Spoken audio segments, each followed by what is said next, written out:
Rolling.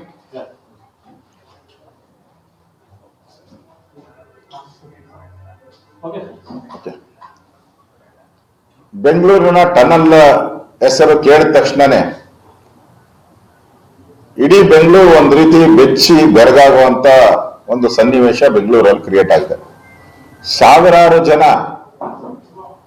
ಬೆಂಗಳೂರನ್ನ ಪ್ರೀತಿ ಮಾಡುವಂತವ್ರು ಈ tunnel ರಸ್ತೆ ಎಲ್ಲೆಲ್ಲಿ ಹೋಗ್ತೈತೆ, ನಮ್ಮನೆ ಮುಂದೆ ಹೋಗ್ತೈತ, ನಮ್ಮ ಮನೆ ಹಿಂದೆ ಹೋಗ್ತೈತ, ನಮ್ಮ ಮನೆ ಕೆಳಗಡೆ ಹೋಗ್ತೈತ, ಯಾವ್ಯಾವ ಕೆರೆಗಳು ಮುಳುಗೋಗ್ತೈತೆ, ಈಗ ಮೆಟ್ರೋ ಪಿಲ್ಲರ್ಗಳ ಕತೆ ಏನು, ಪರಿಸರದ ಕತೆ ಏನು, ಅಲ್ಟಿಮೇಟ್ ಆಗಿ ಲಾಲ್ಬಾಗ್ ಉಳಿಯುತ್ತಾ ಹೋಗುತ್ತಾ ಅನ್ನೋ ಪ್ರಶ್ನೆಗಳನ್ನ ಸಾರ್ವಜನಿಕರು ಕೇಳ್ತಾ ಇದ್ದಾರೆ. ನಾನು ರಾಜ್ಯ ಸರ್ಕಾರವನ್ನ ವಿರೋಧ ಪಕ್ಷದ ನಾಯಕನಾಗಿ ನಾನು, ಸುರೇಶ್ ಕುಮಾರ್ ಅವರು, ನಮ್ಮ ರಾಮಮೂರ್ತಿ ಅವರು, ನಮ್ಮ ಎಲ್ಲ ಜಿಲ್ಲಾಧ್ಯಕ್ಷರು ನಾವಿವತ್ತು ಸಭೆ ಮಾಡಿದ್ದೀವಿ. ಇದು ಬೆಂಗಳೂರು ಜನತೆಯ ಅಳಿವು ಉಳಿವಿನ ಪ್ರಶ್ನೆ. ಇದು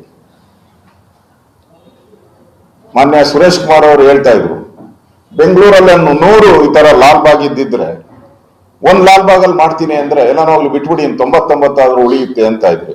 ಇರೋದು ಒಂದೇ ಒಂದು ಲಾಲ್ಬಾಗ್, ಬೆಂಗಳೂರಿಗೆ ಇರೋದು ಒಂದೇ ಲಾಲ್ಬಾಗು. ಆ ಲಾಲ್ಬಾಗು ಲಂಗ್ ಸ್ಪೇಸ್ ಅನ್ನ ಕೊಡುವಂಥದ್ದು, ಆಕ್ಸಿಜನ್ ಕೊಡುವಂತ ಕ್ಷೇತ್ರ. ಮಾಡಲ್ ಲಾಲ್ಬಾಗ್ ತರ ಇನ್ನೊಂದು ಲಾಲ್ಬಾಗ್ ಅನ್ನ ಮಾಡಿ ಅಂತ ಬಹಳ ಜನ ಪರಿಸರವಾದಿಗಳು ಹೇಳಿದ್ರು. ಇನ್ನು ಯಾವುದು ಮಾಡಕ್ ಆಗ್ಲಿಲ್ಲ. ನಾನೊಂದು ಪ್ರಯತ್ನ ಪಟ್ಟೆ. ಏರ್ಪೋರ್ಟ್ ರೋಡ್ ಅಲ್ಲಿ ಸುಮಾರು 250 ಎಕರೆ ನಾನು ಆ ಬೆಟ್ಟಲ್ಸೂರ್ನ ನೋಟಿಫೈ ಮಾಡಿದ್ದೀನಿ. ನಾನು ಅದೊಂದು ಲಾಲ್ಬಾಗ್ ಆಗ್ಬೇಕು ಅಂತ.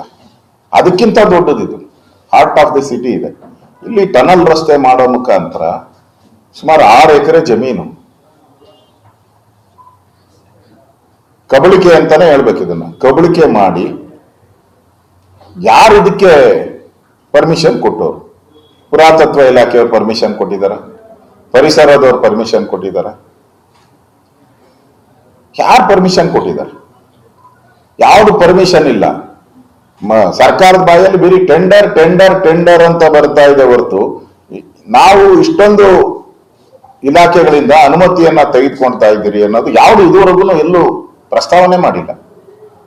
ಅಂದ್ರೆ ನನಗನ್ಸ್ತತೆ ಬಿಹಾರದ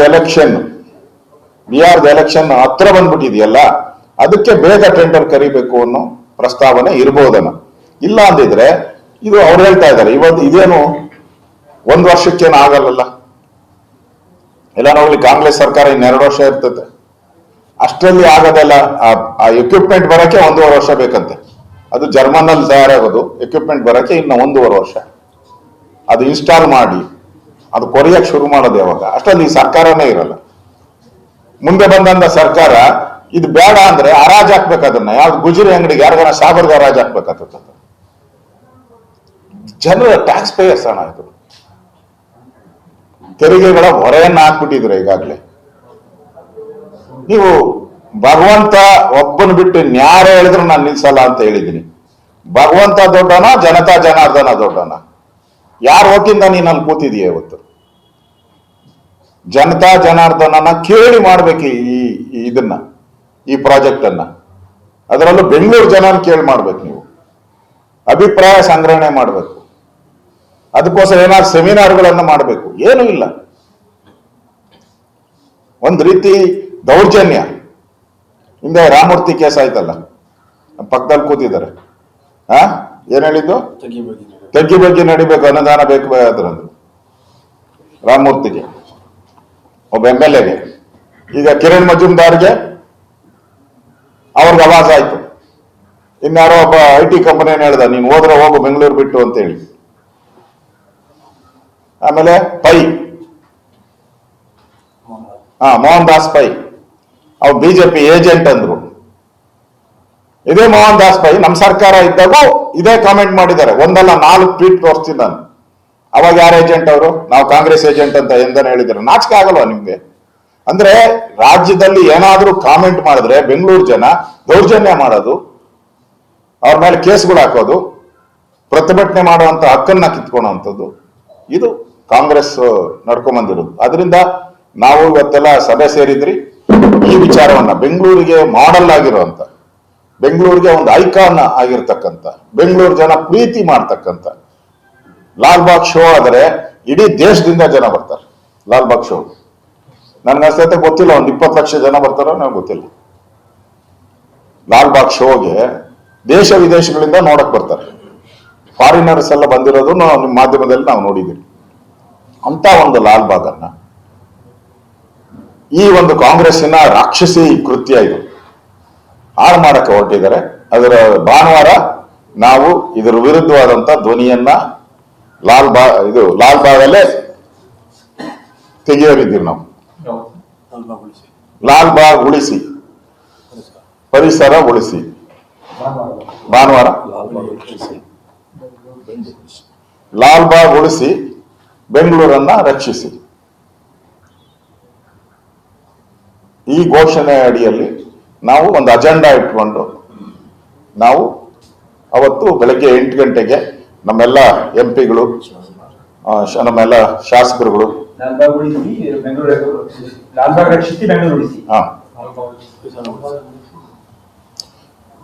ಮಾಡೋರಿದ್ದೀರಿ. ಅವತ್ತು ಕರಪತ್ರನ ಪ್ರಿಂಟ್ ಮಾಡಿಸ್ತಾ ಇದ್ದೀರಿ. ಎಲ್ಲರಿಗೂ ನಾವು ಕರಪತ್ರವನ್ನ ಕೊಡ್ತೀರಿ. ಅಲ್ಲಿ ವಾಕರ್ಸ್ ಜೊತೆ ಸಂವಾದ ಮಾಡ್ತೀರಿ. ನನಗೆ ಹಲವಾರು ಕನ್ನಡ ಸಂಘಟನೆಗಳು, ಕೆಂಪೇಗೌಡ ರಕ್ಷಣಾ ಸಮಿತಿಯ ಅಧ್ಯಕ್ಷರು ನಾನು ಫೋನ್ ಮಾಡಿದ್ರು. ನಾವು ಯಾವುದೇ ಕಾರಣಕ್ಕೂ ಕೆಂಪೇಗೌಡ ಗೃಹಪುರವನ್ನ ಸಣ್ಣ ಒಂದು ಕ್ರಾಕ್ ಬರಕ್ಕೂ ನಾವು ಅವಕಾಶ ಕೊಡಲ್ಲ. ಇದು ನಮ್ಮ ಜೀವನ ಮರಣದ ಪ್ರಶ್ನೆ. ನಾವು ಕೂಡ ಬಂದು ನಾವು ಸಂವಾದದಲ್ಲಿ ಭಾಗವಹಿಸ್ತೀನಿ ಅಂತ ಅವರು ಹೇಳಿದ್ದಾರೆ. ಸೊ ಪಬ್ಲಿಕ್ನು ಕೂಡ ಭಾಗವಹಿಸ್ತಾ ಇದ್ದಾರೆ. ನಾವು ಈ ಒಂದು ವಿಚಾರವನ್ನು, ಈ ಬೆಂಗಳೂರು ಉಳಿಸಿ ಅನ್ನೋ ಒಂದು ಘೋಷಣೆಯನ್ನ ಇಟ್ಕೊಂಡು ಈ ಲಾಲ್ಬಾಗ್ ಹೋರಾಟವನ್ನ ನಾವು ಪ್ರಾರಂಭ ಮಾಡ್ತಾ ಇದ್ರಿ ಭಾನುವಾರ ಬೆಳಗ್ಗೆ 8 ಗಂಟೆಗೆ. ಸಾಮಾನ್ಯವಾಗಿ ಬಿಜೆಪಿ ಶಾಸಕರೇ ನೀವು ರಸ್ತೆ ಗುಂಡೆ ವಿಚಾರದಲ್ಲೂ ಕೂಡ ಎಲ್ಲರೂ ಕೂಡ ಒಟ್ಟಾಗಿ ಪ್ರತಿಭಟನೆ ಕಾಣಿಸಿಲ್ಲ. ನೀವೇ ಕೂಡ ಹೇಳಿದ್ರಿ ಮರುದಿನ ಎಲ್ಲರೂ ಕೂಡ ಮಾಡಬೇಕು ಅಂತ. ಈ ವಿಚಾರದಲ್ಲೂ ಕೂಡ ತೇಜಸ್ವಿ ಸೂರ್ಯ ಅವರು ಧ್ವನಿ ಎತ್ತಿದರೆ, ಶಿವಕುಮಾರ್ ಅವರ ಜೊತೆ ನೀವು ಹಾಗೆ ಅಶ್ವಥ್ ನಾರಾಯಣ ಸಿಕ್ಕಿರೋರು, ಉಳಿದ ಯಾವ ಬಿಜೆಪಿ ಶಾಸಕರು ಕೂಡ ಬೆಂಗಳೂರು ವಿಚಾರ ಬಂದಾಗ, ಅದರಲ್ಲೂ ಕೂಡ ಡಿ ಕೆ ಶಿವಕುಮಾರ್ ಅವರ ವಿಚಾರ ಬಂದಾಗ ಯಾಕೆ ಧ್ವನಿ ಇರ್ತಲ್ಲ ಅನ್ನೋ ಪ್ರಶ್ನೆ. ಲಾಲ್ಬಾಗ್ ವ್ಯಾಪ್ತಿಗೆ ಬರುವಂತ ಚಿಕ್ಕಪೇಟೆ ಶಾಸಕರು ಇವರೆಗೂ ಇಲ್ಲೂ ಕೂಡ ಅದ್ರ ಬಗ್ಗೆ ಏನು ಒಂದು ಅಕ್ಷರ ಗುಂಡಿಗೆ ಹೋಗ್ತೀನಿ ಆಮೇಲೆ ಗುಂಡಿ ವಿಚಾರ ಸಂಬಂಧಪಟ್ಟಂತೆ ಯಾವುದೇ ಶಾಸಕರಿಗೆ ಸಂಬಂಧಪಟ್ಟಂತ ವಿಚಾರ ಅಲ್ಲ ಇದು. ಇಡೀ ಪಾರ್ಟಿ, ಇಡೀ ಬೆಂಗಳೂರು. ನಾವೆಲ್ಲರಿಗೂ ಕರೆ ಕೊಟ್ಟಿದ್ರಿ. ಅವತ್ತೆಲ್ಲ ಕಡೆ ಸ್ವಲ್ಪ ಬಂಧನ ಎಲ್ಲ ಶುರು ಮಾಡಿದ್ರು, ಅರೆಸ್ಟ್ ಮಾಡಿ ಕೇಸ್ಗಳು ಹಾಕಿದ್ದಾರೆ. ನಮ್ಮ ಅಧ್ಯಕ್ಷರ ಮೇಲೂ ಕೇಸ್ ಹಾಕಿದ್ದಾರೆ. ಅದರಿಂದ ಸ್ವಲ್ಪ ಹಿನ್ನಡೆ ಆಗಿದೆ. ಆದರೆ ಇಡೀ ಬೆಂಗಳೂರಿನ ನಮ್ಮೆಲ್ಲ ಶಾಸಕರುಗಳು, ಎಕ್ಸ್ ಕಾರ್ಪೊರೇಟರ್ಗಳು, ಎಂ ಪಿಗಳು ಕೂಡ ಈ ವಿಚಾರವನ್ನು, ಗುಂಡಿ ಬಿದ್ದಿರೋಂಥ ಗಿನ್ನಿಸ್ ಬುಕ್ಕಲ್ಲಿ ರೆಕಾರ್ಡ್ಸ್ ಆಫ್ ಇದರಲ್ಲಿ ವರ್ಲ್ಡ್ ರೆಕಾರ್ಡಲ್ಲಿ ರೆಕಾರ್ಡ್ ಆಗಿರ್ತಕ್ಕಂಥ ಈ ಗುಂಡಿಗಳನ್ನು ವಿಚಾರವಾಗಿ ಮತ್ತೆ ನಾವು ಇವತ್ತು ಸುರೇಶ್ ಕುಮಾರ್ ಅವರು ಸಲಹೆ ಕೊಟ್ಟಿದ್ದಾರೆ. ಮತ್ತೆ 5ನೇ ತಾರೀಕು ನಾವು ಸಭೆ ಸೇರ್ತೀವಿ. 5ನೇ ತಾರೀಕು ಸಭೆ ಸೇರಿ ಎಲ್ಲ 5 ಇವರು ಮಾಡಿದಾರಲ್ಲ, ಈ ಕಾಂಗ್ರೆಸ್ ಮನೆಯಾಳ ಕಾಂಗ್ರೆಸ್ ಅವರು 5 ಪಾಲಿಕೆ ಮಾಡಿ ಬೆಂಗಳೂರನ್ನು ಹೊಡೆದಿದ್ದಾರಲ್ಲ, ಅಷ್ಟೂ ಕಡೆನೂ ಕೂಡ ಮುಂದೆ ಹೇಗೆ ಈ ಗುಂಡಿಗಳ ವಿಚಾರಕ್ಕೆ ಸಂಬಂಧಪಟ್ಟ ಪ್ರತಿಭಟನೆಗಳನ್ನು ಮಾಡಬೇಕು, ಹೋರಾಟ ಮಾಡಬೇಕು ಅನ್ನೋದ್ರ ಬಗ್ಗೆ ರೂಪರೇಷೆಗಳನ್ನು 5ನೇ ತಾರೀಕು ನಮ್ಮೆಲ್ಲ ಎಂ ಪಿಗಳು, ಎಮ್ ಎಲ್ ಎಗಳನ್ನು ಕರಿತೀರಿ. ಅವತ್ತು ತೀರ್ಮಾನವನ್ನು ಮಾಡ್ತೀವಿ. ಸರ್, ಬೆಂಗಳೂರಿಗೆ ಒಟ್ಟು 296 ಕೋಟಿಯನ್ನು ಆಡಳಿತಾತ್ಮಕ ಅನುಮೋದನೆ ಕೊಟ್ಟವ್ರೆ. ಅದರಲ್ಲಿ 1055 ಒಟ್ಟಾರೆ ಮೂಲಸೌಕರ್ಯಕ್ಕೆ, 1241 ಕೋಟಿ ಡಾಂಬರೀಕರಣಕ್ಕೆ, ರಸ್ತೆ ಗುಂಡಿಗೆ ಅನುಮೋದನೆ ಕೊಟ್ಟಿದ್ದಾರೆ. ಒಟ್ಟು 1296 ಕೋಟಿ. ಅದೇನೋ ಗಾದೆ ಇದೆಯಲ್ಲ, ಆನೆಗೆ ಏನು ಆರ್ಕಾಸಿ ಮಜ್ಜಿಗೆ, ರಾವಣಾಸುರ ಮಜ್ಜಿಗೆ ಮಜ್ಜಿಗೆ ಕೊಟ್ಟಂಗೆ ಆಯಿತು, ಆರ್ಕಾಸಿ ಮಜ್ಜಿಗೆ ಅಂತ ಹೇಳ್ತಾ ಇದ್ದೀನಿ. ಆಸ್ಪಾಲ್ಟ್ ಬೆಂಗಳೂರಲ್ಲಿ ನೀವು ಪ್ರತಿ ವರ್ಷವೂ ಕೂಡ ನಾವು ಇದ್ದಾಗ, ಬೊಮ್ಮಾಯಿ ಇದ್ದಾಗ 8,000 ಕೋಟಿ ಕೊಟ್ಟರು, ಯಡಿಯೂರಪ್ಪನವ್ರು ಇದ್ದಾಗ 12,000 ಕೋಟಿ ಕೊಟ್ಟಿದ್ರು. ಒಂದೊಂದು ಕಾನ್ಸ್ಟಿಟ್ಯೂನ್ಸಿಗೆ ನಾವು 800-900 ಕೋಟಿ ರೂಪಾಯಿ ಕೊಟ್ಟಿದ್ರು ಒಂದೊಂದು ಕಾನ್ಸ್ಟಿಟ್ಯೂನ್ಸಿಗೆ. ಇವರು 2.5 ವರ್ಷದಿಂದ ಆ ಡಾಂಬರೀಕರಣ ಮಾಡಿದರೆ ಪ್ರಶ್ನೆನೇ ಬರ್ತಾ ಇಲ್ಲ. 2.5 ವರ್ಷದಿಂದ ಏನು ಮಾಡೇ ಇಲ್ಲ, ನೀವು ಏನು ಮಾಡೇ ಇಲ್ಲ. ಈಗ ನೀವು 1000 ಕೊಟ್ರು ಏನು ಉಪಯೋಗ ಆಗಲ್ಲ. ಅದು ಏನೋ ಲೇಯರ್ ಅಂತ ಹೇಳ್ತಾ ಇದ್ದಾರೆ. ನಾನು ನೋಡಿದೆ ಇವತ್ತು BL ಇದರಲ್ಲಿ ಆಗ್ತಾ ಇದ್ದಾರೆ, ಸಣ್ಣದು ಅದ್ರ ಮೇಲೆ ಒಂದು ಎಳ್ಕೊಂಡು ಹೋಗ್ತಾ ಇದ್ದಾರೆ. ಅದು 3 ದಿನವೂ ಇರಲ್ಲ, 3 ದಿನವೂ ಇರಲ್ಲ ಅದು. ಅದರಿಂದ ಏನು ಉಪಯೋಗ ನನಗನ್ನಿಸ್ತೈತೆ, ಬೆಂಗಳೂರಿನ ಸಮಗ್ರ ಎಲ್ಲ ರಸ್ತೆಗಳನ್ನು ಕೂಡ ಡಾಂಬರೀಕರಣ ಮಾಡುವಂಥ ಪರಿಸ್ಥಿತಿಗೆ ನಿರ್ಮಾಣ ಆಗ್ಬಿಟ್ಟಿದೆ. ಇನ್ನು ಗುಂಡಿಗಳು ಮುಚ್ಚೋ ಕಾಲ ಹೊರಟೋಯ್ತು. ಉಪಮುಖ್ಯಮಂತ್ರಿ 4 ಬಾರಿ ಗಡುವು ಕೊಟ್ಟರು, 3 ನಯಾ ಪೈಸದ ಬೆಲೆ ಕೊಡಲಿಲ್ಲ ಅಧಿಕಾರಿಗಳು, 3 ನಯಾ ಪೈಸದ ಬೆಲೆ ಕೊಡಲಿಲ್ಲ. ಮುಖ್ಯಮಂತ್ರಿಗಳು 2 ಸರಿ ಕೊಟ್ಟರು. ಮೊನ್ನೆ ಇದು ಲಾಸ್ಟ್, ಈ ವಾರ ಲಾಸ್ಟ್ ಅಂದರು, ಲಾಸ್ಟ್ ಆಗೋಯ್ತು. ತಿರ್ಗಾ ಮತ್ತೆ ಫಸ್ಟಾಗಿ ಎಲ್ಲ ಗುಂಡಿಗಳು ಶುರುವಾಗ್ಬಿಟ್ಟಿದೆ. ಲಾಸ್ಟ್ ಹೋಗಿ ಮತ್ತೆ ಫಸ್ಟ್ ಶುರುವಾಯಿತು ಗುಂಡಿಗಳು. ತಿರ್ಗಿ 1, 2, 3, 4, 5 ಅಂತ ಎಣಿಸಿ ಇವತ್ತು ಬಂದಿದೆ 5,000 ಅಂತ ಹೇಳಿದ್ದಾರೆ. ನಾಳೆಗೆ ಅದು 10,000 ಆತತ್ತೋ 20,000 ಆತತ್ತೋ ಗೊತ್ತಿಲ್ಲ. ಅಂದರೆ ಮುಖ್ಯಮಂತ್ರಿ 3 ಪೈಸದ ಬೆಲೆ ಇಲ್ದಂಗೆ ಮಾಡಿದ್ದಾರೆ. ಉಪಮುಖ್ಯಮಂತ್ರಿಗಂತೂ ಬೆಲೆನೇ ಇಲ್ಲ. ಗುಂಡಿ ಮುಚ್ಚಲ್ಲ ರೀ ಇವರು ಅಧಿಕಾರ ಹಸ್ತಾಂತರದ ಒಂದು ಆ ಗುಂಡಿಯಲ್ಲಿ ಬಿದ್ದೋಗ್ಬಿಟ್ಟವ್ರು. ಆ ಗುಂಡಿಯಿಂದ ಎದ್ದು ಬರೋವರೆಗೂ ಈ ಗುಂಡಿಗಳು ಮುಚ್ಚಲ್ಲ. ಆ ಗುಂಡಿಯ ಅವ್ರ ತೀರ್ಮಾನ ಆಗಬೇಕು ಅವರಿಬ್ಬರದ್ದು. ಅದಾಗೋವರೆಗೂ ಇದು ಆಗಲ್ಲ. ಅದರಿಂದ ಏನು ಬಿಡುಗಡೆ ಮಾಡಿದ್ದಾರೆ, ಇದು ಬಕಾರದು ಅದು 65 ದಿನ ಟೆಂಡರು, ಆಮೇಲೆ ಅಲಾಟ್ಮೆಂಟ್ಗೆ 45 ದಿನ ಎಲ್ಲ ಆದರೆ 6 ತಿಂಗಳಾಗೋತದೆ. ಅಷ್ಟೊತ್ತಿಗೆ ಈ ಗಿನ್ನಿಸ್ ರೆಕಾರ್ಡ್ ಅಲ್ಲ, ಇನ್ಯಾವುದೋ ರೆಕಾರ್ಡ್ ದಾಟ್ಬಿಡ್ತದೆ, ಅಷ್ಟು ಗುಂಡಿಗಳು ಬಿದ್ದೋಗ್ಬಿಡ್ತವೆ. ಅದರಿಂದ ಸುಮ್ಮನೆ ಕಾಟಾಚಾರಕ್ಕೋಸ್ಕರ ಸರ್ಕಾರ ಗ್ರೇಟರ್ ಬೆಂಗಳೂರು ಬ್ರ್ಯಾಂಡ್ ಬೆಂಗಳೂರು ಅಂದರು, ಮುಳುಗೋಯ್ತು ಬ್ರ್ಯಾಂಡ್ ಬೆಂಗಳೂರು. ಮುಳುಗಿದ ಬೆಂಗಳೂರು ಮಾಡಿಬಿಟ್ರಿ ಎಲ್ಲ. ಈಗ ಟನಲ್ ರೋಡ್ ಅಂತ ಶುರು ಮಾಡ್ಕೊಂಡಿದ್ದೀರಾ. ಆ ಟನಲ್ ಯಾವಾಗ ಬಿದ್ದೋತೋ ಗೊತ್ತಿಲ್ಲ. ಹಿಂಗೆ 6 ತಿಂಗಳಿಗೆ DK ಶಿವಕುಮಾರ್ ಅವ್ರು ಯಾರೋ ಅಡ್ವೈಸರ್ ಇದ್ದಾರೆ, ನೀ ಏನು ಕೆಲಸ ಮಾಡಬೇಡ, ಅವ್ರು ಹೇಳಿರೋದು ನನಗೆ ಗೊತ್ತಿಲ್ಲ, ಅವ್ರ ಅಡ್ವೈಸರ್ ಹೇಳಿರೋದು, ನೀ ಏನು ಕೆಲಸ, ಯಾಕಂದರೆ ಸಿದ್ದರಾಮಯ್ಯ ಒಂದು ಪೈಸಾ ಕೊಡಲ್ಲ ಅಂತ ಹೇಳ್ಬಿಟ್ಟವ್ರೆ. DK ಖಾತೆಗೆ 1 ನಯಾ ಪೈಸೆ ದುಡ್ಡು ಕೊಡಲ್ಲ, ಅದು ಅಜೆಂಡಾ ಅಲ್ಲಿ ಫಿಕ್ಸ್ ಔಟಿದೆ ಫೈನಾನ್ಸ್ ಡಿಪಾರ್ಟ್ಮೆಂಟಲ್ಲಿ. ಅದಕ್ಕೆ ನೀನೇನು ಮಾಡ್ತೀಯ, 6 ತಿಂಗಳಿಗೆ ಒಂದು ಬ್ರ್ಯಾಂಡ್ ಬೆಂಗಳೂರು ಅಂತ ಹೇಳಿದೆ, ಅದೊಂದು ವರ್ಷ ಓಡ್ತು. ಈಗ GBA ಅದೊಂದು 3 ತಿಂಗಳು 6 ತಿಂಗಳು ಓಡ್ತೈತೆ. ಈಗ ಟನಲ್ ರೋಡು ಅಂತ, ಆಮೇಲೆ ಇನ್ನೊಂದು ಹುಡುಕ್ತಾರೆ ಯಾವುದಾನ ಒಂದು. ಅಷ್ಟೇ, ಏನು ಕೆಲಸ ಕಾರ್ಯ ಏನೂ ಆಗಲ್ಲ. ಬೆಂಗಳೂರು ಜನತೆಗೆ ಅರ್ಥ ಆಗ್ಬಿಟ್ಟಿದೆ, ಇದು ಬೆಂಗಳೂರನ್ನು ಹಾಳು ಮಾಡೋಕ್ಕೆ ಬಂದಿರೋವಂಥ ಸರ್ಕಾರ ಇದು. ಯಾರಾದರೂ ಅಬ್ಜೆಕ್ಷನ್ ಎತ್ತಿದ್ರೆ ಅವ್ರ ಬಾಯಿ ಮುಚ್ಚಿಸೋದು, ಅವ್ರಿಗೆ ಧಮಕಿ ಹಾಕೋದು, ಹೋರಾಟ ಮಾಡಿದ್ರೆ ಕೇಸ್ಗಳು ಹಾಕೋದು, ಅರೆಸ್ಟ್ ಮಾಡೋದು, ಪೊಲೀಸ್ ಸ್ಟೇಷನ್ ಕರ್ಕೊಂಡು ಹೋಗೋದು, ಇಷ್ಟೇ ನಡೀತಾ ಇರೋದು ಈ ಸರ್ಕಾರದಲ್ಲಿ. ಟನಲ್ ವಿಚಾರದಲ್ಲಿ ಇವರೆಗೂ ಕೂಡ ಯಾವುದೇ ಧ್ವನಿ ಎತ್ತಿಲ್ಲ. ನಿಮ್ಮ ಉಳಿದಂತ ಶಾಸಕರು ಎಲ್ಲರೂ ಮಾತನಾಡಿದ್ರು. ಆಮೇಲೆ ತೇಜಸ್ವಿ ಸೂರ್ಯ ಅವರು DCM ಅವ್ರನ್ನ ಭೇಟಿ ಮಾಡಿದ್ರು ಎಲ್ಲಾನು. ತೇಜಸ್ವಿ ಸೂರ್ಯ 2 ಬಾರಿ ಸಂಸದರನ್ನ ಉಪಮುಖ್ಯಮಂತ್ರಿಗಳು ಕಾಲಿ ಟ್ರಂಕ್ ಅಂತಾರೆ, ಅವರಿಗೆ ತಲೆನೇ ಇಲ್ಲ ಅಂತಾರೆ, ಚೈಲ್ಡ್ ಅಂತಾರೆ. ಈ ರೀತಿಯಾಗಿ ಅವ್ರನ್ನ ಒಂದು ರೀತಿ ಲೇವಡಿ ಮಾಡುವಂತ ರೀತಿಯಲ್ಲಿ ಅಮಾವಾಸ್ಯೆ ಅಂತಾರೆ. ಈ ರೀತಿಯಾದಂತಹ ಒಂದು ಕಾಂಗ್ರೆಸ್ ನಾಯಕರು ನಿಮ್ಮ ಬಿಜೆಪಿ ಸಂಸದರನ್ನ ಲೇವಡಿ ಮಾಡುವಂತ ಪ್ರಕ್ರಿಯೆಗಳು ಒಂದು ನಡೀತಾ ಇದೆ. ಯಾರು ಕೂಡ ಬಿಜೆಪಿ ನೀವು ಯಾರು ಅದ್ರ ಬಗ್ಗೆ ಮಾತನಾಡ್ತಾರೆ? ನಮ್ಮ ಚಿಕ್ಕಪೇಟೆ ಶಾಸಕರು ನಾನು 3 ದಿನ ಹಿಂದೆ ಲಾಲ್ಬಾಗ್ ಹತ್ರನೇ ಕರೆದಂಥ ಸಭೆಗೆ ಬಂದಿದ್ದರು. ಇಲ್ಲಿ ನಮ್ಮ ಅಧ್ಯಕ್ಷರು ಇದ್ದರು, ರವಿ ಸುಬ್ರಹ್ಮಣ್ಯ ಅವರು ಇದ್ದರು.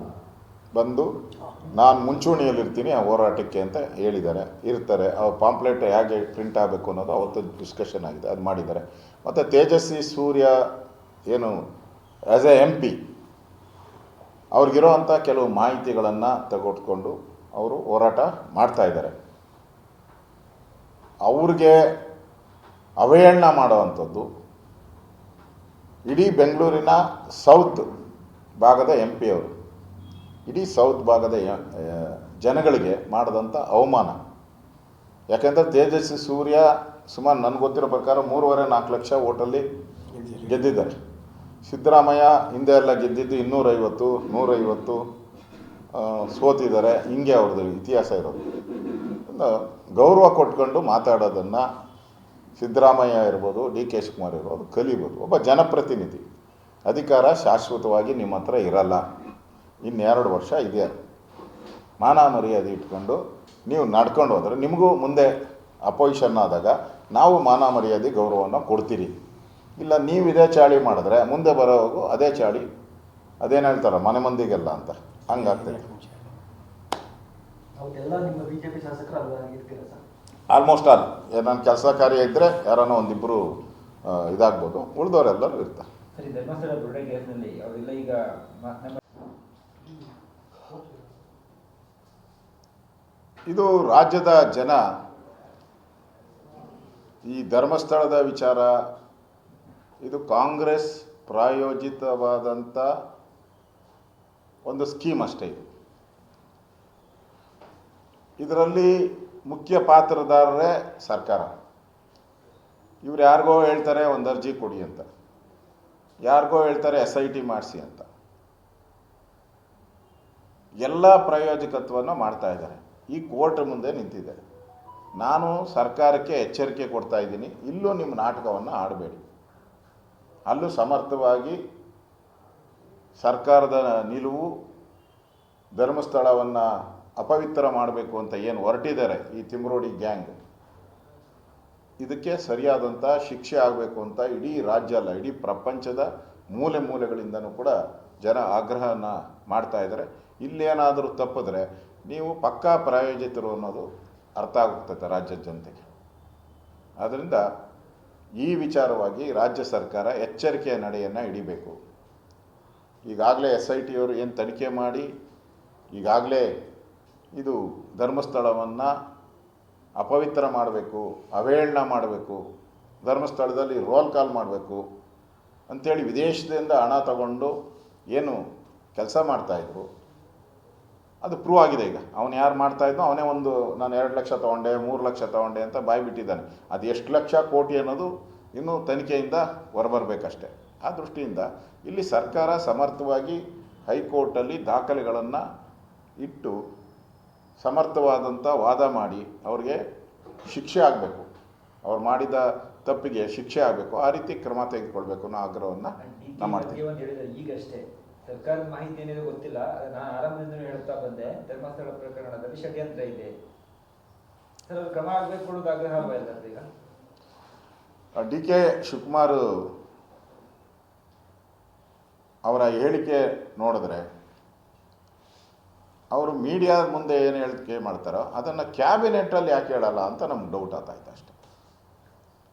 ಕ್ಯಾಬಿನೆಟ್ಟಲ್ಲಿ ಅಲ್ಲಿ ಓಕೆ, ಮೀಡಿಯಾದ ಮುಂದೆ ಬಂದು ಯಾಕೆ ಇದನ್ನು DK ಶಿವಕುಮಾರ್ ಫಸ್ಟ್ ಬಿಡಬೇಕು.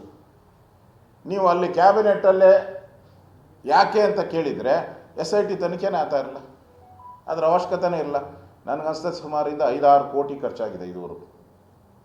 ಅಲ್ಲಿ ಫಾರೆಸ್ಟೆಲ್ಲ ಅಗದಾಕ್ಬಿಟ್ಟಿದ್ದೀರ, 20 ಅಡಿ ಹಳ್ಳ ಅಗದಾಕಿದ್ದೀರ. ಯಾವುದನ್ನ ಕೆರೆ ಅಗದಿದ್ದರೆ ಅದು ಅಟ್ಲೀಸ್ಟ್ ನೀರನ್ನು ನಿಂತ್ಕೊತಾ ಇತ್ತು ಕೆರೆಯಲ್ಲಿ. ಅದನ್ನು ಪರಿಸರನ ರಕ್ಷಣೆ ಮಾಡ್ಬೋದು, ಅಲ್ಲಿ ಪರಿಸರನ ಹಾಳು ಮಾಡೋಕ್ಕಿದ್ರೆ ಈಗ ಮುಚ್ಚಬೇಕು ಅದನ್ನು, ಅದಕ್ಕೆ ಕೋಟ್ಯಾಂತರ ರೂಪಾಯಿ ದುಡ್ಡು. ಈ ದ್ವಂದ್ವ ನಿಲುವು DK ಶಿವಕುಮಾರ್ ಅವರು ಬಿಡಬೇಕು. ನಾನು ಮೊದಲೇ ಹೇಳಿದ್ದೆ ಅಂದರೆ ಮೊದಲೇ ಹೇಳಿದ್ನ ಕ್ಯಾಬಿನೆಟ್ಟಲ್ಲಿ ಮೊದಲೇ ಹೇಳಬೇಕಾಯ್ತು. ನೀವು ಅಲ್ಲಿ ಹೇಳ್ದಿರ ಅಲ್ಲಿ ಗಪ್ ಚಿಪ್ಪಿದ್ದು ಇಲ್ಲಿ ಆಚೆ ಬಂದು ನಾನು ಮೊದಲೇ ಹೇಳಿದ್ದೆ ಅಂದರೆ ಉಪಯೋಗ ಏನಿದೆ? ಅದರಿಂದ ಕಾಂಗ್ರೆಸ್ಸು ಒಂದು ರೀತಿ ಡಬಲ್ ಗೇಮು, 2 ಗ್ಯಾಂಗ್ ಮಾಡ್ಕೊಂಡು ನೀನು ಅಲ್ಲಿ ಪರ ಈ ಪರ, ಕೊನೆಗೆ ಗೆದ್ದರೆ ಯಾರ ಪರ ಅನ್ನೋದು ತೀರ್ಮಾನ ಆಮೇಲೆ ಮಾಡೋಣ ಅಂತ ತೀರ್ಮಾನ ಮಾಡ್ಕೊಂಡಿದ್ದಾರೆ ಅಷ್ಟೇ.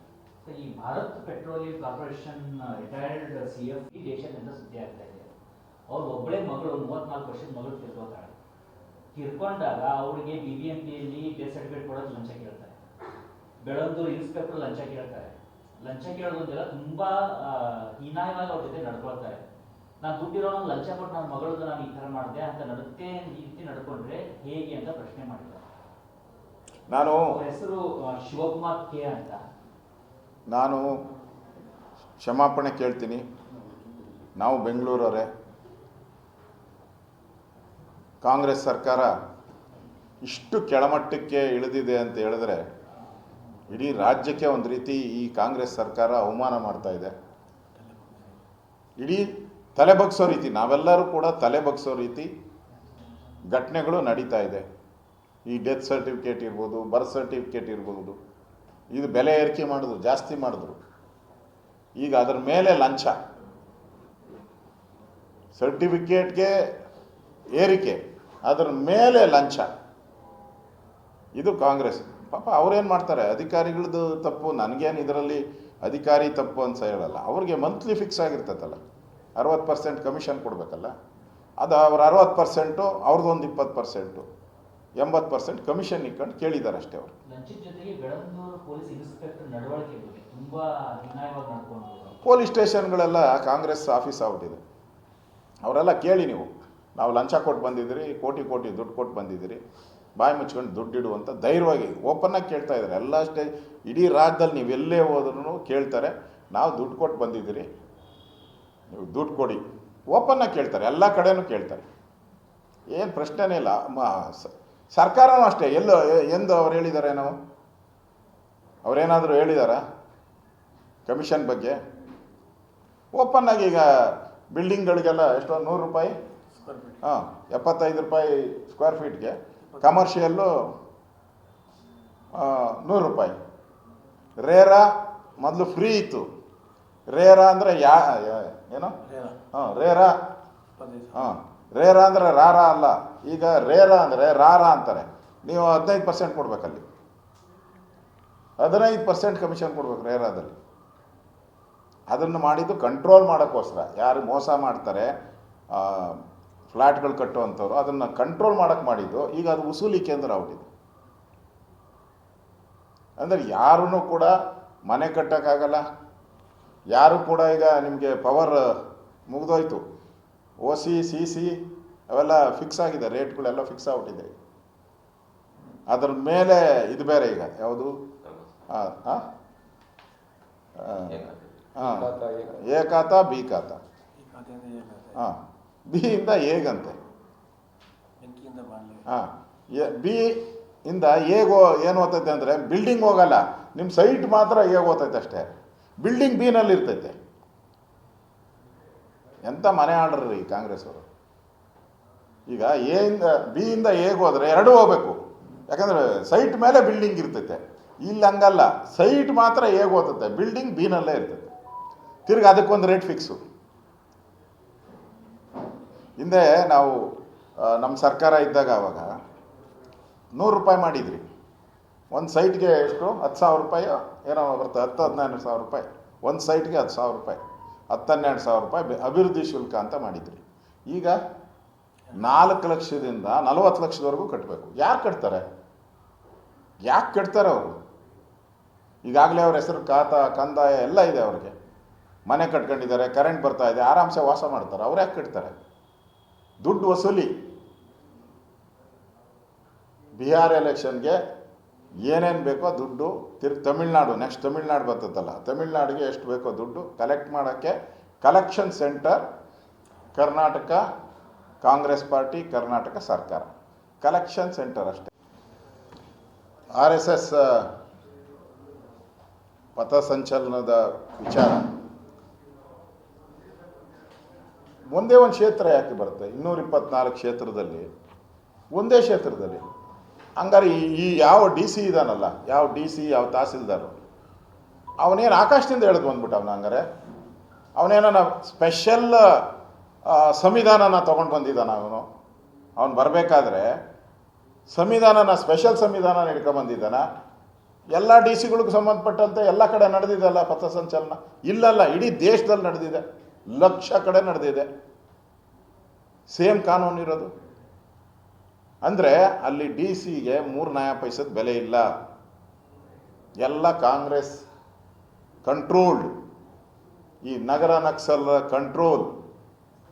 ನಾವು ಓಪನ್ ಆಗಿ ಹೇಳಿದ್ದೀರಿ, ನೀವು ಭೀಮ್ ಆರ್ಮಿಗೂ ಕೊಡಿ, ಯಾವ ಆರ್ಮಿಗೆ ಬೇಕಾದರೂ ಪರ್ಮಿಷನ್ ಕೊಡಿ, ನಮ್ಮದೇನು ಅಭ್ಯಂತರ ಇಲ್ಲ. ಅಂಬೇಡ್ಕರ್ ವಿಚಾರ ಇರ್ಬೋದು, ಯಾವುದಕ್ಕನ್ನ ಪರ್ಮಿಷನ್ ಕೊಡಿ. RSS ರೂಟ್ ಮಾರ್ಚ್ ಅದು ಸಪ್ರೇಟ್, ಅದಕ್ಕೂ ಪರ್ಮಿಷನ್ ಕೊಡಿ ಅಂತ ನಾವು ಕೇಳಿದ್ದೀರಿ. ವಿರೋಧ ಏನು ನಾವು ಮಾಡಿಲ್ಲಲ್ಲ. ಇದನ್ನು ಸರ್ಕಾರ RSS ಬಗ್ಗೆ ಅವ್ರಿಗಿರೋವಂಥ ದ್ವೇಷ ಕಿಡಿ ಅವ್ರಿಗೆ ಕಾರ್ತಾ ಇದೆ ಅಷ್ಟೆ. ಅಷ್ಟು ಬಿಟ್ಟರೆ ಇದರಲ್ಲಿ ಹುಡುಕಂತ ಅದು ಏನೂ ಇರಲಿಲ್ಲ. ನನಗನ್ಸ್ತತೆ ಇದು ಒಂದು ರೀತಿ ಒಳ್ಳೆಯದಾಯಿತು. ಇಡೀ ರಾಜ್ಯದ ಜನತೆಗೆ ಗೊತ್ತಾಯಿತು RSS ಅಂದರೆ, ಅದರ ಪಥಸಂಚಲನ ಅಂದರೆ ಏನು, ಅದರ ಡ್ರೆಸ್ ಅಂದರೆ ಏನು, ಎಲ್ಲನೂ ಕೂಡ ಇಡೀ ರಾಜ್ಯದ ಜನತೆಗೆ ಒಳ್ಳೆಯದಾಯಿತು ಅಂತ ಅನಿಸುತ್ತೆ. ನನಗೆ ಯಾರೋ ಒಬ್ಬರು ಹೇಳಿದ್ರು ಒಳ್ಳೆಯದೇ ಆಯಿತು ಅಂತೇಳಿ. ಕಾಂಗ್ರೆಸ್ ಅವರು ಇಲ್ಲದಿದ್ದ ಕಡೆ ಕುತಂತ್ರ ಮಾಡೋ ಅಂಥದ್ದೇ ಕಾಂಗ್ರೆಸ್ಸು. ಈಗ ಅವ್ರ ಇಲಾಖೆ ಆಯಿತು, ನೀ ಏನೋ ಭಾಳ ದೊಡ್ಡ ಮೇಧಾವಿ ಅಂತ ಕೇಳಿಬಿಟ್ಟು RSS ಬಗ್ಗೆ ಮಾತಾಡ್ತಾ ಇದ್ದೀರಪ್ಪ ದಿನ.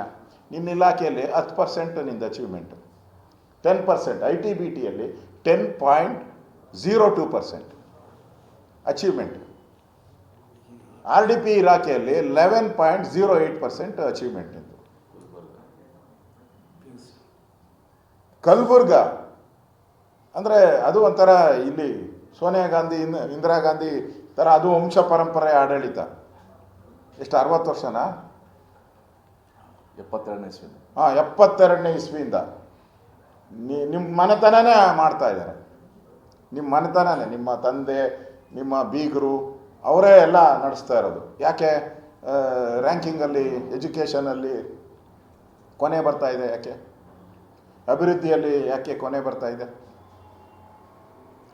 ಅದಕ್ಕೆ ಉತ್ತರ ಕೊಡಬೇಕಲ್ಲ. ಫಸ್ಟು RSSಗೆ ಕೇಳೋಕ್ಕೆ ಮುಂಚೆ ನೀನು ಗಣವೇಶ ಹಾಕ್ದ್ಯಾ, ನೀನು ಡ್ರೆಸ್ ಹಾಕ್ದ್ಯಾ, ಇಸ್ತ್ರಿ ಮಾಡಿದ್ಯಾ, ದಂಡ ಹಿಡ್ಕೊಂಡಿದ್ಯಾ, ನಿಮ್ಮ ಮಕ್ಕಳು RSSಗೆ ಹೋಗಿದ್ದಾರಾ, ನಿಮ್ಮ ಮಕ್ಳು ಯಾಕೆ ಚಡ್ಡಿ ಹಾಕಿಲ್ಲ, ನಿಮ್ಮ ಮಕ್ಕಳೇ ಪಥಚಲನ ಮಾಡೋದು. ನೀನು ಗುಲ್ಬರ್ಗಾದಾಗ ಏನು ಮಾಡಿದೀಯಾ? ನೀನು RDPRಲ್ಲಿ ಏನು ಕೆಲಸ ಮಾಡಿದ್ಯಾ? ನೀನು ಅಲ್ಲಿ ರಸ್ತೆ ಮಾಡಿದ್ಯಾ? RDPRಲ್ಲಿ IT/BT ಅವರೆಲ್ಲ ಬಾಯ್ ಬಡ್ಕೊತ ಇದ್ದಾರೆ, ನಾವೆಲ್ಲ ಬಿಟ್ಟು ಹೋಗ್ತೀರಿ ಅಂತ. ಅದ್ರ ಬಗ್ಗೆ ಏನಾನ ಮೀಟಿಂಗ್ ಮಾಡಿದ್ಯಾ? ಈ ಮೀಟಿಂಗ್ ಮಾತ್ರ ಕರೆಕ್ಟಾಗಿ ಮಾಡ್ತೀಯ. RSS ಮೀಟಿಂಗ್ಗಳು ಕರೆಕ್ಟಾಗಿ ನಡೀತವೆ. ಆ ಮೀಟಿಂಗ್ಗಳು ಯಾವುದು ಅಭಿವೃದ್ಧಿ ಮಾಡಬೇಕು ಆ ಮೀಟಿಂಗು ಚೆಕ್ಕರು. ಎಲ್ಲಿ ಇರಬೇಕಾಯಿತು ಅಲ್ಲಿ ಚೆಕ್ಕರು, ಎಲ್ಲಿ ಇರಬಾರ್ದು ಅಲ್ಲಿ ಹಾಜರು. ಆ ಪರಿಸ್ಥಿತಿ ಇವತ್ತು ಕಲಬುರಗಿಯಲ್ಲಿ ನಡೀತಾ ಇದೆ. ಈ ಒಂದು ಪಥಸಂಚಲನ RSS ಇದನ್ಯಾರೋ ಅಂಥ ಇಂದಿರಾ ಗಾಂಧಿ ಇದ್ದಾಗೆ ಎಮರ್ಜೆನ್ಸಿಗೆ ಭಯ ಬಿದ್ದಿಲ್ಲ. ಎಮರ್ಜೆನ್ಸಿ ಅಂದರೆ ಯಾರು ಓಡಾಡಂಗೆ ಇಲ್ಲ, ಮನೆಯಿಂದ ಆಚೆ ಬರೋಂಗಿಲ್ಲ. ಆ ಪರಿಸ್ಥಿತಿಗೆ RSS ಕೇರ್ ಮಾಡಲಿಲ್ಲ.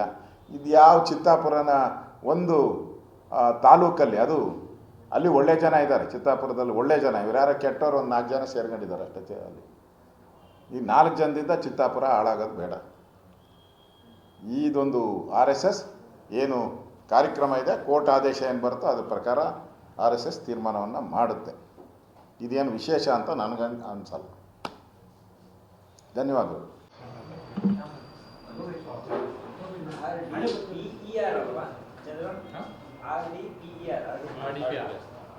Rural development panchayat okay,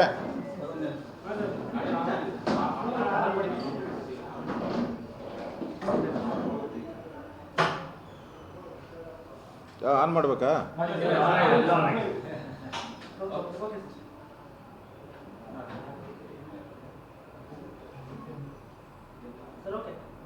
okay, ಪ್ರಶ್ನೆ ಕೇಳುತ್ತೇವೆ. ವಯನಾಡಿಗೆ ಪ್ರಮುಖವಾಗಿ ಪ್ರವಾಸೋದ್ಯಮಕ್ಕೆ ಕರ್ನಾಟಕ ಸರ್ಕಾರ ಒಂದು ಉತ್ತೇಜನವನ್ನು ಕೊಡ್ತಾ ಇದೆ, ಆ್ಯಡನ್ನು ಕೊಟ್ಟಿದೆ.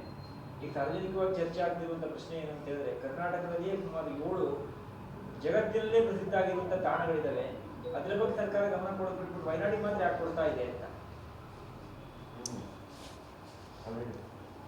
ರಾಜ್ಯ ಸರ್ಕಾರ ಪೂರ್ತಿ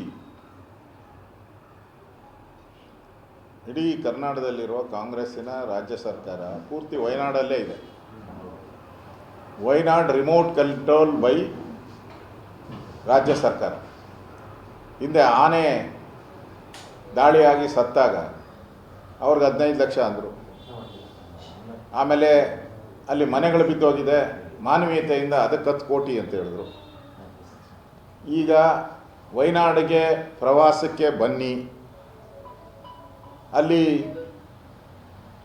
ಚಂದ್ರಲೋಕ ನೋಡ್ಬೋದು, ನೀವು ಸೂರ್ಯಲೋಕ ನೋಡ್ಬೋದು, ಪ್ರಪಂಚದಲ್ಲಿ ಇಲ್ಲದೆ ಇದ್ದಿದ್ದೆಲ್ಲವನ್ನು ನೋಡ್ಬೋದು. ಅಲ್ಲಿ ಬನ್ನಿ ಅಂತ ಕರ್ನಾಟಕ ಸರ್ಕಾರ ನಮ್ಮ ಟ್ಯಾಕ್ಸ್ ಹಣ ತೆಗೆದುಕೊಂಡು ಅಡ್ವರ್ಟೈಸ್ಮೆಂಟ್ ಕೊಟ್ಟಿದ್ದಾರೆ. ಇಲ್ಲಿ ವಿಶ್ವವಿಖ್ಯಾತ ಹಂಪಿನೂ ಇಲ್ಲ, ಜೋಗ್ ಫಾಲ್ಸೂ ಇಲ್ಲ, ಇಲ್ಲಿನ ಪ್ರಸಿದ್ಧ ಯಾತ್ರಾ ಸ್ಥಳಗಳಿಲ್ಲ, ಮಂಗಳೂರಿನ ಬೀಚ್ಗಳು ಇಲ್ಲ. ಅವು ಅಂಥದ್ದೇನೈತೆ ವಯನಾಡಲ್ಲಿ? ಹಂಪಿಗಿಂತ ಒಳ್ಳೆಯದು ವಯನಾಡಲ್ಲಿದೆಯಾ? ಜೋಗ್ ಫಾಲ್ಸ್ಗಿಂತ ಒಳ್ಳೆಯದು ವಯನಾಡಲ್ಲಿದೆಯಾ? ನಮ್ಮ ಗೋವಾದಲ್ಲಿರುವಂಥ ಸಾರಿ ಗೋಕರ್ಣ ಮಂಗಳೂರು ಅಲ್ಲಿರುವಂಥ ದೇವಾಲಯಗಳಿದೆಯಲ್ಲ, ಅಲ್ಲಿರುವಂಥ ಪ್ರಕೃತಿ, ನಮ್ಮ ಚಿಕ್ಕಮಗಳೂರು, ಕೊಡಗು, ಕಾಶ್ಮೀರ ಅಂತ ಹೇಳ್ತಾರೆ, ಕೊಡಗುನ ಕರ್ನಾಟಕದ ಕಾಶ್ಮೀರ ಅಂತ ಹೇಳ್ತಾರೆ. ಇದಕ್ಕಿಂತ ಏನೈತೆ ಅಲ್ಲಿ? ಒಂದೇ ಒಂದು, ಅಲ್ಲಿ ರಾಹುಲ್ ಗಾಂಧಿ ಗೆದ್ದಿದ್ರು, ಈಗ ಪ್ರಿಯಾಂಕಾ ಗಾಂಧಿ ಅವ್ರು ಗೆದ್ದಿದ್ದಾರೆ. ಅದಕ್ಕೋಸ್ಕರ ನೋಡಕ್ಕೆ ಹೋಗ್ಬೇಕಾ? ಇವರಿಬ್ಬರನ್ನೂ ನೋಡಕ್ಕೆ ಕಳಿಸ್ತಾ ಇದ್ದಾರಾ ಅಂತ ನನಗನ್ಸೋದು. ಇವರಿಬ್ಬರ ಫೋಟೋ ನೋಡೋಕ್ಕೆ ಅಲ್ಲೆಲ್ಲ ದಾರಿ ಉದ್ದಕ್ಕೂ ಫ್ಲೆಕ್ಸ್ ಹಾಕಿರ್ತಾರೆ. ಈ ರಾಹುಲ್ ಗಾಂಧಿದು ಪ್ರಿಯಾಂಕಾ ಗಾಂಧಿ ಆ ಫ್ಲೆಕ್ಸ್ ನೋಡೋಕ್ಕೆಲ್ಲೋ ಇನ್ವೈಟ್ ಮಾಡ್ತಾ ಇರಬೇಕು ಅಂತ ಅನಿಸ್ತದೆ. ಇಷ್ಟು ನಾಚಿಕೆಗೆಟ್ಟ ಸರ್ಕಾರ ಯಾವತ್ತೂ ನೋಡೋಕ್ಕೆ ಸಾಧ್ಯನೇ ಇಲ್ಲ. ಕರ್ನಾಟಕದ ಟ್ಯಾಕ್ಸ್ ಪೇಯರ್ಸ್ ಹಣವನ್ನು ಈ ಥರ ದುರುಪಯೋಗ ಮಾಡಿಕೊಂಡು ರಾಜ್ಯಕ್ಕೆ ದ್ರೋಹ ಬಗೆತಾ ಇದ್ದಾರೆ.